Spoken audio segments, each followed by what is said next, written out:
Welcome to Me Financial, the podcast designed to inspire your financial life.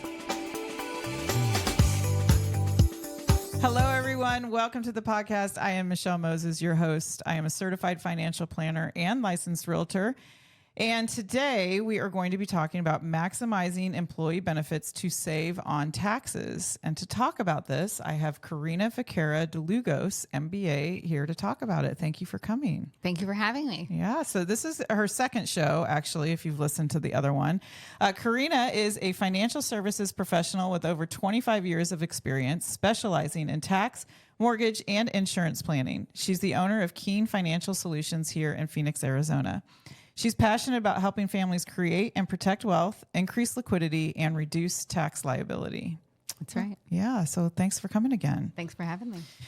So Corina does taxes, and when we met, she does all kinds of things, actually. Do mortgages and taxes, and she reviews insurance.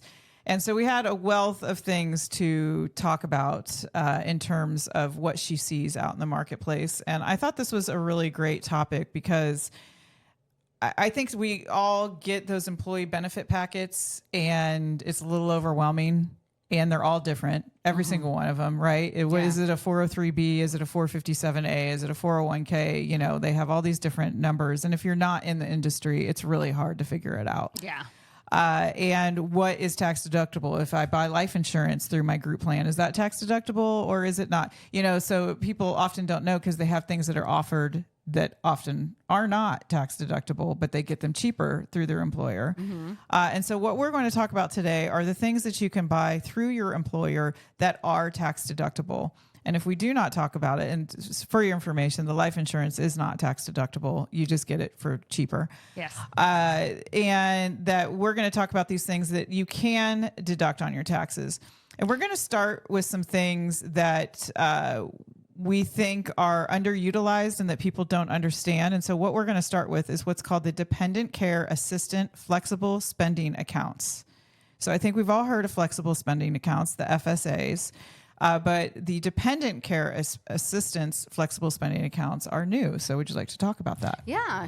And I want to clarify something, that this benefit is not deductible on your tax return, but it can save you because the dependent care flexible spending account is designed to help you set aside pre-tax dollars that you're going to spend anyway to take care of either an adult family member or your child. So childcare is very expensive. $800, $1,000, $1,500 a month simply for one child. You're going to have to pay that cost anyway in order for you to be able to go to work. If your employer offers a dependent care flexible spending account, take advantage of it because it allows you to set aside up to $5,000 pre-tax. And that can be a significant savings for you that you're setting aside, and you can use those monies to pay your child care provider. It could be, struggling to pull up on tutor time or something like that, right? So you can use those monies for child care, and it can be an individual or it can be, a child care facility, an institution, something like that. As long as they have a tax identity number, a TIN. You could, if you were using, let's say your neighbor was taking care of your child, for example, your return is going to ask you for their social security number. But if they refuse to give it to you for one reason or another, you can still. You can. You can still take advantage of that. Okay. Absolutely. And can you use it for elderly parents? Absolutely. You can still use it for elderly parents, as long as that person, your parents obviously is not your spouse, but you could have an ill spouse. So as long as they're dependent on you. They're dependent on you, right? So it could be either your spouse. or so it could be a parent, but they'd have to be dependent. It has to be.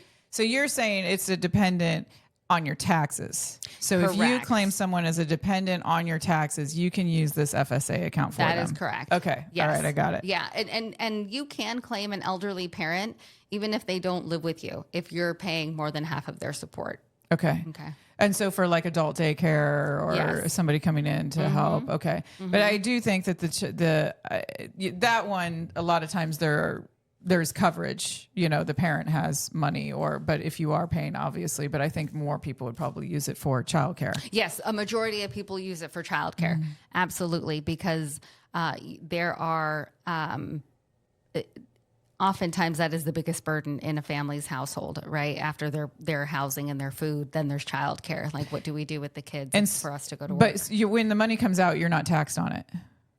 Or are you taxed on it? No, well, so you have your wages. Your employer is going to set aside these monies up to $5,000 pre-tax. Just like a 401k. Just like a 401k. It's not a you take it out kind of thing where you're not taking it out and using it and spending it. You're using those monies to pay your provider. Well, right. But what I'm saying is that because when you bring your money out of an IRA, you have to pay taxes on it. Is this the same thing? So when you pay, you don't have to pay. So it's like an HSA. You get the deduction, or you're not getting a deduction. You're just not taxed in the first place. You're just not taxed on that money. You're just not taxed in the first place. And then if you use it for a qualified expense, there's no tax that you're going to pay on that too. Okay. Yeah. Wonderful. Yeah. I think I'm just using the wrong terminology. Perhaps. Yeah. You're thinking of it like an IRA and it's not. Yeah. It's essentially, if you're spending $5,000 or more on your child care, why not save money on and have it set aside for you pre-tax and not pay tax on that $5,000 versus not utilizing the dependent care FSA and just paying it straight with after-tax dollars. So you have less money to use to pay that expense that you're going to pay anyway. Right. Because you didn't take advantage of this. Right. And so then there is a regular FSA, flexible spending account. It's a medical for health. Right. So if you have an employer and you have an FSA, it is normally paired with when you have health insurance, regular, like a PPO. Yes. Or health HMO. insurance. And basically what that means is you go to the doctor and they pay for it versus having like a high deductible plan. And so you have an FSA. And so then you can use the FSA funds to pay for your medical visits, testing, your portion of whatever is left over. Yeah, out-of-pocket expenses. Eyeglasses, dentures, things like that you might need. You could use them for prescription sunglasses. And so that's, if you're somebody who has put a good amount of money in that FSA, and it's right around now, October, November, and you're like, I still have $1,000 in there. Let's see what it is that you use that you can stock up on. If you have children, there's certainly lots of, over-the-counter medications. If you give those to your children that you can stock up on, first aid items you can stock up on. You can even use your FSA for feminine products as well. And so a lot of women don't know that, but they can use that for their menstrual products as well. And if you're getting to the end of the year and you're like, I am out of things to use, go get yourself another pair of prescription sunglasses. Get the ones that you really wanted, that may have been more pricey or something. But here's my thing with the FSA, and we were talking about this before we even started this episode, you guys, is that I always see the FSAs where people have money in it. They don't even know. They're like, I just started putting money in that thing, and they don't know that it doesn't roll over. Yeah. So you have to use it by the end of the year, and only $640 rolls over this year. Right. So if you've got $2,500 in there, then, and you were planning on doing LASIK surgery and you ended up not doing it, you've got to plan it and pay for it by the end of the year. Right. But what I see in my office is most of the money gets lost and it just goes to the insurance company. And why they have this rule that the money isn't your money, because why it makes more sense that it would be like an HSA account where it's just your money, it grows forever, and then you could use it in retirement. An FSA could be the exact same thing. If you had it's just paired with a different health insurance plan. And I don't understand why it doesn't roll over, because I always see people lose money. And never once have I seen someone use all the FSA, or they separate from service and then they lose all the money anyway. Well, oftentimes your employer, many employers do provide a grace period that allows you to use your eligible funds up until March 15th of the following year. And you could, it does take some foresight and planning, right? It does require you to think about how much it was that you spent on your out-of-pocket medical expenses last year, and then put at least that amount in the FSA for this coming year. Well, and let's pretend, what if you wanted to do LASIK and that was $4,000, Yeah. let's say. So I'll could tell you you- front load it like in January, February so that you had that? I tell you exactly. Okay. Yeah, exactly. That's exactly what I did, especially. So I wanted to have LASIK surgery. I knew that my employer and all employers front load those monies in there. So that's in part why it's use it or lose it, because your employer front loaded all of the money that you elected to put in there up front on the first of the year. You could very easily go and get your LASIK done or whatever required surgery you needed to have at the beginning of the year, and then later decide that you're going to separate from service from that company 2 months later. The company is out that money, but you maybe only contributed a few thousand, but you were able to use all $4,000. So their portion of it, they front load. Yeah. Okay. No, they front load the whole the amount. whole thing of what even- you're saying you're going to put in. If you're putting in the maximum of $3,200 into that account, then that's going to be, $190 maybe every pay period, Okay. something like that.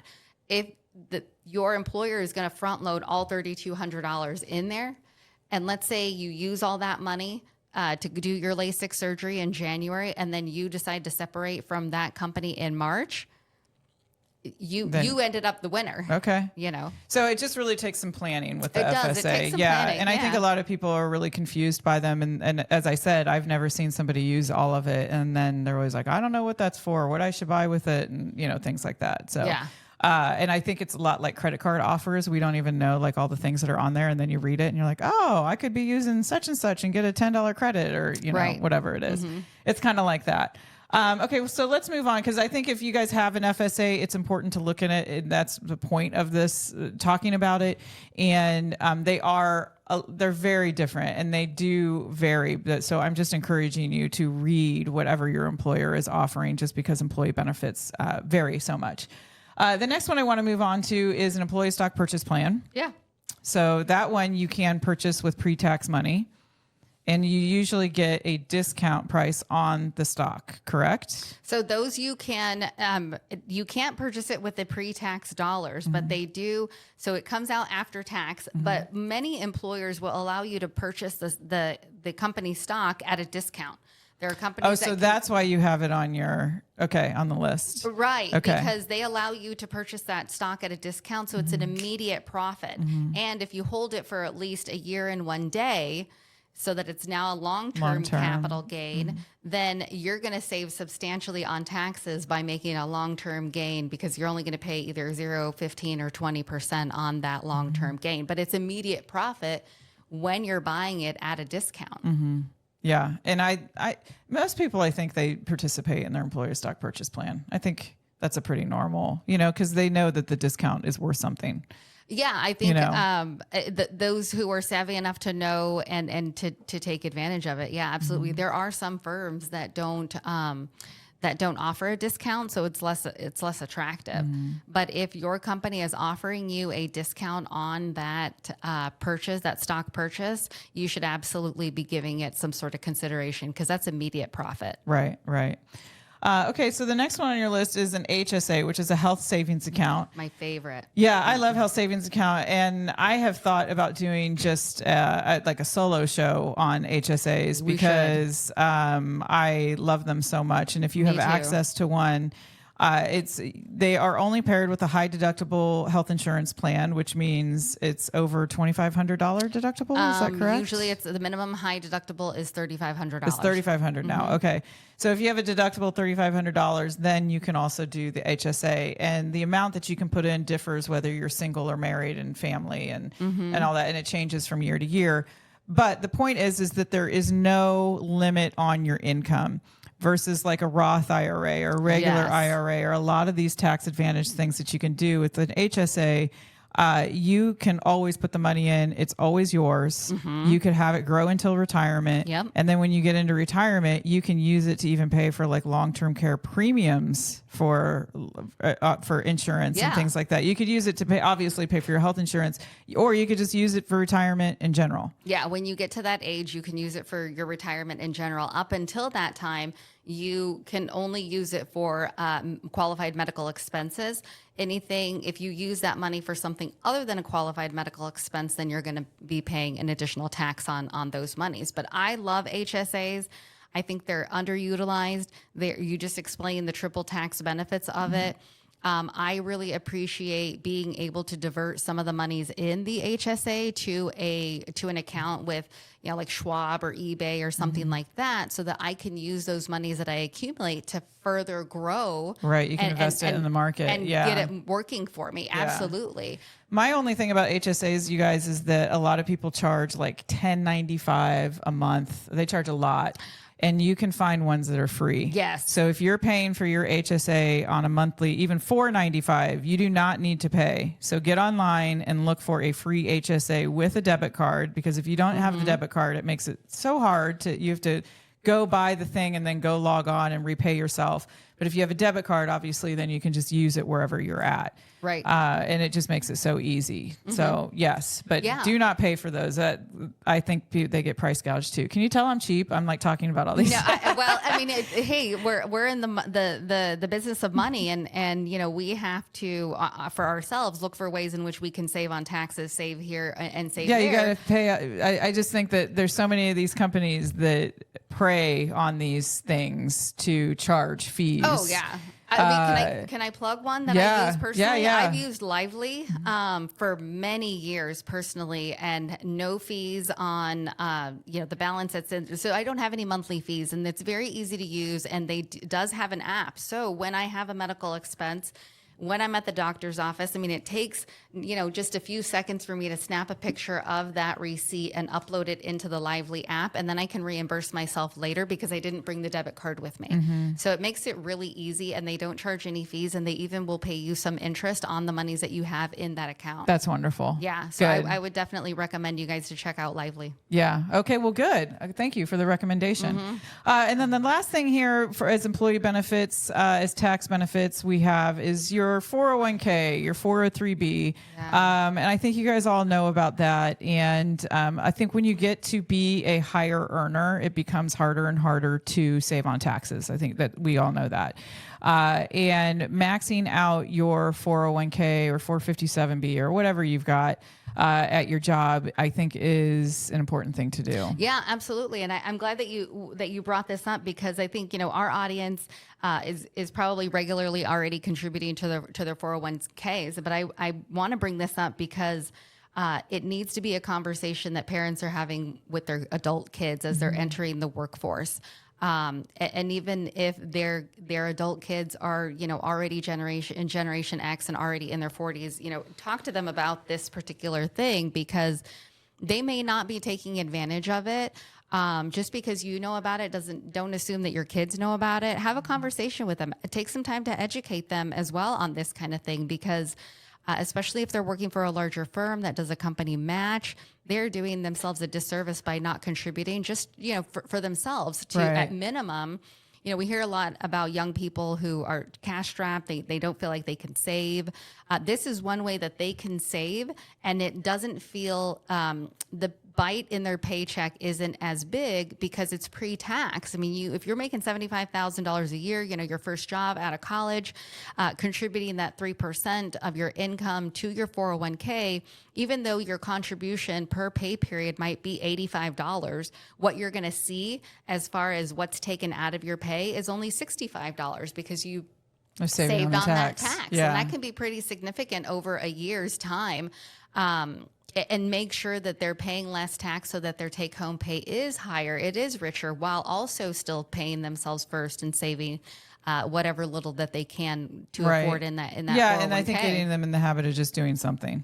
Yeah, exactly. And then when they get a raise, putting increasing the using percentage. that automatic increase, if your employer allows it for you to set your automatic increase to 1 to 2 to 3%. Well, pretty soon, I think next year it's going to be most plans are going to be going into automatic enrollment. So there's a lot of changes coming with 401ks here in the next year. It's coming in the pipeline. Some states have already implemented the requirement for all employers who have even as little as 5 employees are required to automatically enroll their employees in some sort of a retirement plan. And if you guys are business owners, there are a lot of incentives right now to set up a 401k plan, and you could almost do it for free. You're not going to have all those upfront fees. The government is doing a huge push. I think it's like $5,000, $4,500. It's pretty big. Yeah, I'd have to go back and look at what it is, but there is a huge incentive to implement a 401k for your company. And it can go a long way with employee retention as well. Absolutely. Yeah, I think that's a big deal because people want to feel like they're valued, but also that they're getting somewhere. And then for yourself, if you are contributing to a 401k and maybe you're doing like the Roth 401k or something, doing the mix, I think what's becoming popular for a lot of the Henrys out there, the high earners, are doing overfunding the 401k and then doing a Roth conversion. Yes. So that might be something that you want to do too, is that you could contact your employer and see if you could max fund your 401k or overfund it, I should say. And then you could roll it over into a Roth because then you're taxed on the money anyway. So you might as well get it into a vehicle where it's not taxed for the future. Yeah, now's the time to start looking at those strategies. If you don't have a tax professional, we're happy to help you.